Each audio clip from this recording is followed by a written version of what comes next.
పర్వతాలు, లోయలు, వర్షాలు, వరదలు, దట్టమైన మంచు, కాలు జారితే కైలాసమే, పట్టు తప్పితే శివైక్యమే.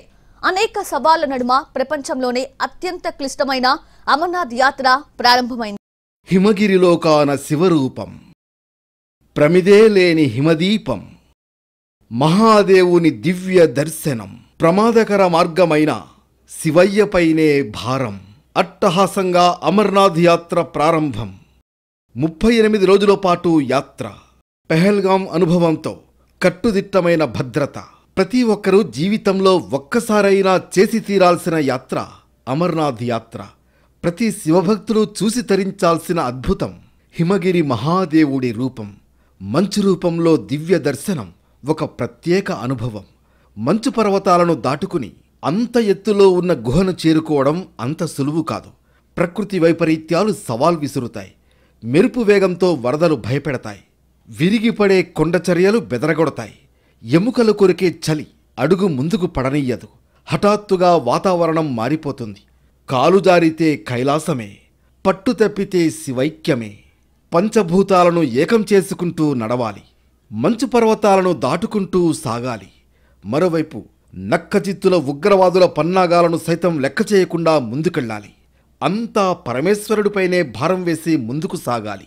భక్తి ముందు ఎంతటి విపత్తులైనా తుత్తునియలేనని ప్రతి ఏడాది నిరూపిస్తున్న భక్తజనం అనేక సవాళ్ల నడుమ ఈ ఏడాది కూడా అమర్నాథ్ యాత్రకు బయలుదేరారు. అట్టహాసంగా అమర్నాథ్ యాత్ర ప్రారంభమైంది. జమ్మూలోని భగవతీ నగర్ బేస్ క్యాంప్ నుంచి అమర్నాథ్ యాత్ర తొలి బ్యాచ్ బయలుదేరింది. ఎల్జీ మనోజ్ సిన్హా జెండా ఊపి అమర్నాథ్ యాత్రను ప్రారంభించారు. అమర్నాథ్ యాత్ర భక్తి మాత్రమే కాదని దేశ ఐక్యతకు నిదర్శనం అన్నారు ఎల్జీ సిన్హా. అమర్నాథ్ యాత్రతో సోదరభావం పెంపొందుతుందని చెప్పారు. जम्मू कश्मीर पुलिस और सुरक्षा बलों ने सुरक्षा के भी चाक चौबंद इंतजाम किए हैं। जो उत्साह दिखाई पड़ रहा है देश भर के कोने कोने से जो लोग आए हैं, लग रहा है कि जम्मू शहर में फिर से एक नया मेला लग गया है और तमाम आतंकवादी घटनाओं को धत्ता बताते हुए भगवान भोलेनाथ के भक्त बड़ी संख्या में दर्शन के लिए आ रहे हैं। मैं उम्मीद करता हूँ कि पहले से भी बेहतर ये यात्रा होगी। धन्यवाद. మొదటి బ్యాచ్లో 5892 మంది భక్తులున్నారు.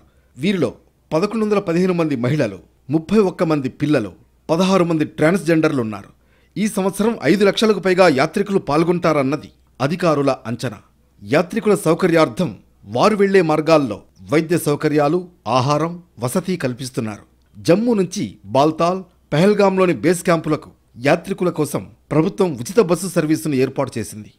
बहुत खुशी है, हम लोग बहुत खुशी है और चाहते हैं सब लोग बाबा के दर्शन मिले, यही चाहते हैं और शांति भी मिले, सभी को अच्छे से सबको दर्शन मिले. नहीं डर नहीं है. अभी बहुत हमारा इंडियन आर्मी भी है, बहुत सारा सिक्योरिटी फोर्सेस भी है. डर के कोई बात भी इधर नहीं है. माहौल लगा यहाँ, इतने हजारों की तादाद में लोग पहुंचे. बहुत मजा आ रहा है. पहले दिन में बहुत मजा आ रहा है. बहुत उत्साह. पहले जत्थे में हर साल हम पहले जत्थे में दर्शन करते हैं. 20 सालों से दर्शन कर रहे हैं. त्रिशूल हर बार भोलेनाथ को समर्पण करते हैं प्रसाद के तौर पर. हमें किसी बात का डर नहीं है, उसकी औकात नहीं है हमारे को डराने की.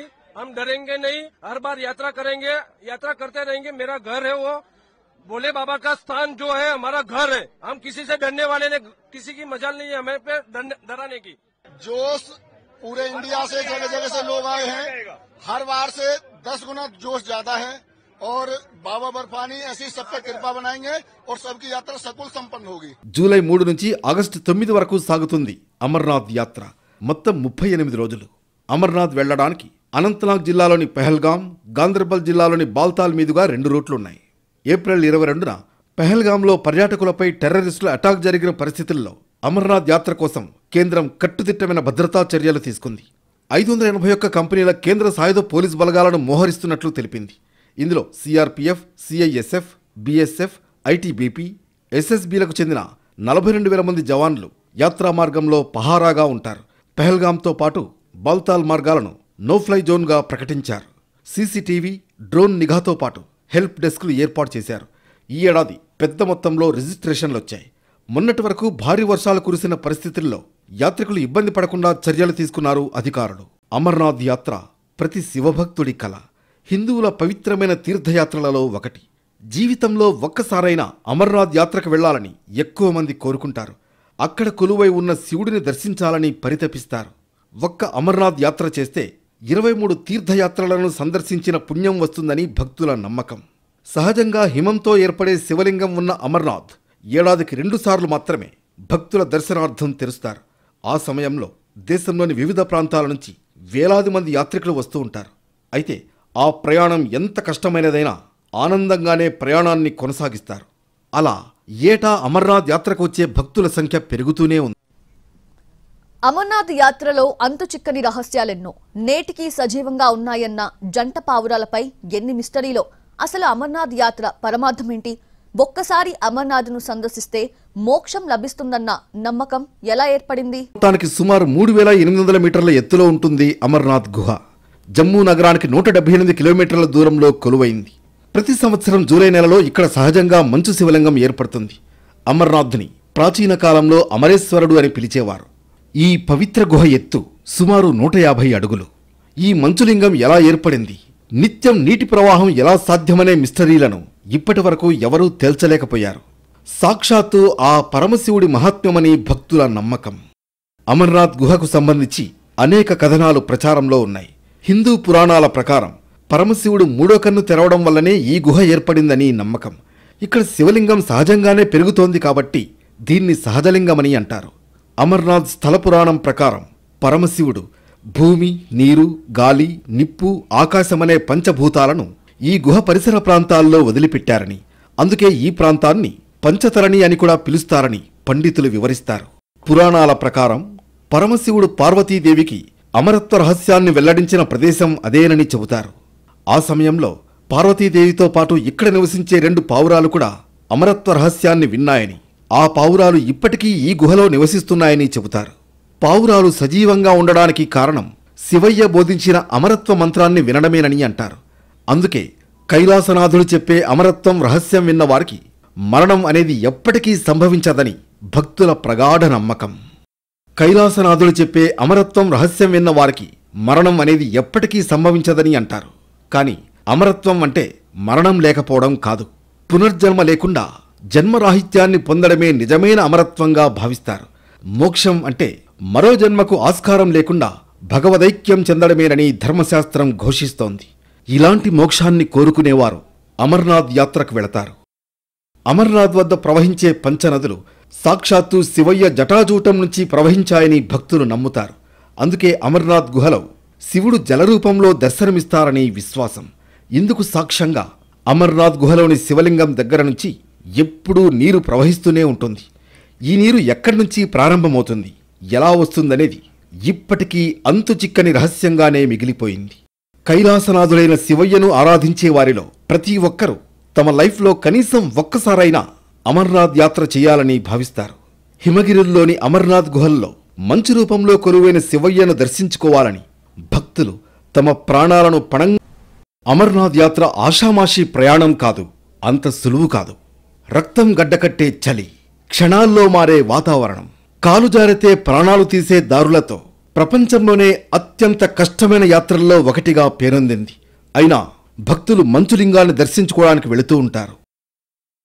అమర్నాథ్కు చేరుకునేందుకు 2 మార్గాలున్నాయి. మొదటి దారిలో పెహల్గాం నుంచి పంచతరణికి వెళ్లి అక్కడి నుంచి 6 కిలోమీటర్ల దూరంలో ఉండే గుహకు చేరుకుంటారు. కాస్త దూరమైన శివుడు నడిచి వెళ్లిన దారి కావడంతో చాలామంది యాత్రికులు ఈ మార్గాన్నే ఎంచుకుంటారు. ఇక శ్రీనగర్ నుంచి బాల్తాల్కు చేరుకుని అక్కడి నుంచి కేవలం 14 కిలోమీటర్ల దూరంలో ఉన్న గుహకు చేరుకోవడం మరో మార్గం. అయితే బాల్తాల్ నుంచి గుహకు చేరుకునే మార్గం చాలా కష్టంగా ఉంటుంది. సామాన్లంతా మనుషులే మోసుకు వెళ్ళాలి. అందుకే అత్యధిక భక్తులు ఈ దారిని ఎంచుకోరు. యాత్ర కోసం ఇన్ని కష్టాలు పడలేం అనుకునే వారికి జమ్మూ, శ్రీనగర్, పెహల్గాం నుంచి పంచతరణి వరకు హెలికాప్టర్లు అందుబాటులో ఉంటాయి. అక్కడి నుంచి రక్తం గడ్డ కట్టించే చలిలో కాలు జారితే మరణం చేరువయ్యే దారిలో ఎంతో శ్రమకి ఓర్చి అమర్నాథ్ గుహకి చేరుకుంటారు. దాదాపు 150 అడుగులుండే ఈ గుహలో ప్రవేశించాక కనిపించే శివలింగం జలరూపంలోని శివుని దర్శనంతో భక్తులు తమ కష్టాన్ని, అలసటను మరిచిపోయి దివ్యమైన అనుభూతిని పొందుతారు. శ్రీనగర్కు 145 కిలోమీటర్ల దూరంలో సముద్ర మట్టానికి 13,000 అడుగుల ఎత్తులో అమర్నాథ్ గుహలో భక్తులకు దర్శనమిస్తాడు భోళాశంకరుడు. ఇది ప్రపంచంలోనే అతిపెద్ద గుహల్లో ఒకటి. 150 అడుగుల ఎత్తు, 90 అడుగుల పొడవున్న గుహ ఇది. హిమాలయ పర్వత సానువుల్లో అపురూపంగా సహజసిద్ధంగా ఏర్పడిన గుహ. ఏడాదిలో జూలై, ఆగస్టు మాసాలు మినహా మిగతా సమయమంతా ఈ గుహ పూర్తిగా మంచు కప్పుకుని ఉంటుంది. ఆ సమయంలో -5 డిగ్రీల కంటే తక్కువ ఉష్ణోగ్రత ఉంటుంది. ఇలాంటప్పుడు గుహను చేరుకోవడం అసాధ్యం. జూలై వచ్చేసరికి ఇక్కడ వాతావరణం కొద్దిగా వేడెక్కుతుంది, మంచు కరుగుతూ ఉంటుంది. దీంతో గుహ స్పష్టంగా కనిపిస్తుంది. కానీ శివలింగం ఉండే ప్రాంతంలో మాత్రం వాతావరణం ఎప్పటిలాగే ఉంటుంది. 45 రోజుల పాటు శివలింగం చెక్కు చెదరకుండా ఉంటుంది. ఆ తర్వాత క్రమంగా కరిగి అంతర్ధానమవుతుంది. విచిత్రమేంటంటే గుహలో శివలింగం ప్రతి ఏటా ఒకే చోట ఒకే ఎత్తులో ఆవిర్భవిస్తుంది. 90 అడుగుల పొడవైన గుహలో అదే చోట ఎందుకు వెలుస్తుంది? అదే శివమహత్యం అంటారు భక్తులు. ప్రపంచంలోనే అత్యంత కష్టమైన యాత్రల్లో ఒకటిగా పేరొందిన అమర్నాథ్ యాత్రకు ఏటికా ఏడు భక్తులు భారీగా పెరుగుతున్నారు. యాత్రకు వెళ్లేవారు చలి నుంచి రక్షణ కోసం మంకీ క్యాప్లు, స్వెట్టర్లు, జర్కిన్లు, బ్లౌజులు, షూలు ధరించడం తప్పనిసరి. ఎందుకంటే అక్కడ వాతావరణం క్షణాల్లో మారుతుంది. అప్పటికప్పుడే వర్షం పడి కొండ చర్యలు విరిగి పడతాయి. అమర్నాథ్ యాత్రికులు ముందుగా జమ్మూ చేరుకుని అక్కడి నుంచి ట్యాక్సీల ద్వారా 373 కిలోమీటర్ల దూరంలో ఉన్న బాల్తాల్ కానీ 260 కిలోమీటర్ల దూరంలో ఉన్న పెహల్గాంకు కానీ చేరుకుంటారు. బాల్తాల్ నుంచి అమర్నాథ్ చేరుకునేందుకు 1-2 రోజులు ట్రెక్కింగ్ చేయాల్సి ఉంటుంది. అదే పహల్గాం నుంచి వెళ్లాలంటే దాదాపు 36 నుంచి 48 కిలోమీటర్ల వరకు ట్రెక్కింగ్ తప్పదు. ఈ రూట్లో ట్రెక్కింగ్కు సుమారు 3 నుంచి 5 రోజుల సమయం పడుతుంది. యాత్రికులకు ఈ మార్గంలో అన్ని సౌకర్యాలను ప్రభుత్వం కల్పిస్తోంది. కైలాసవాసుడిని దర్శించుకునే క్రమంలో ఎన్నో విపత్తులు జరిగాయి. 1928 నుంచి జరిగిన వరుస ప్రమాదాల్లో వందలాది మంది శివైక్యం చెందారు. ఉగ్రవాదులు బరితెగించి భక్తులపై తూటాల వర్షం కురిపించారు. అందుకే అటు ప్రకృతి పరంగా ఇటు ఉగ్రవాదులతోనూ అమర్నాథ్ యాత్ర ఒక సంక్లిష్టమైన యాత్ర. అయినా శివభక్తులు అంతా పరమేశ్వరుడి మీదే భారం వేసి తమ చిరకాల కోరికైన యాత్రకు కదం తొక్కుతున్నారు. అమర్నాథ్లో మంచులింగాన్ని దర్శించుకుంటే చాలు మోక్షం సిద్ధిస్తుందన్న విశ్వాసంతో పట్టుదలగా వెళుతున్నారు. భక్తుల మనోభావాలు, విశ్వాసాలను గుర్తించి ప్రభుత్వాలు అన్ని ఏర్పాట్లు చేస్తున్నాయి. ఈసారి కూడా అమర్నాథ్ యాత్రలో వర్షాలు, వరదలు ఇబ్బందులుగా మారొచ్చని కొందరు అంచనా వేస్తున్నారు. గతంలో అమర్నాథ్లో వచ్చిన ఆకస్మిక వరదలతో అక్కడి గుడారాలు కొట్టుకుపోయాయి. పదుల సంఖ్యలో భక్తులు ప్రాణాలు కోల్పోయారు. వేల మంది వరదల్లో చిక్కుకున్నారు. ఎన్డీఆర్ఎఫ్ బృందాలు, సైన్యం రెస్క్యూ ఆపరేషన్ చేపట్టాయి. దీంతో కొన్నిసార్లు అమర్నాథ్ యాత్రను నిలిపివేసింది ప్రభుత్వం. పరిస్థితులు చక్కబడ్డాక తిరిగి ప్రారంభించింది. ఇప్పుడు కూడా భారీ వర్షాలు పడే అవకాశం ఉందని తెలుస్తోంది. అయితే కేంద్ర రాష్ట్ర ప్రభుత్వాలు మాత్రం పకడ్బందీ చర్యలు తీసుకుంటున్నాయి. రెస్క్యూ బృందాలను సిద్ధంగా ఉంచాయి. అటు పెహల్గాం ఉగ్రదాడి అనుభవాలను దృష్టిలో పెట్టుకుని 40,000కు పైగా బలగాలు యాత్ర జరిగే మార్గాల్లో మోహరించాయి. భక్తులకు అడుగడుగునా జవాన్లు పహారాగా ఉంటారు.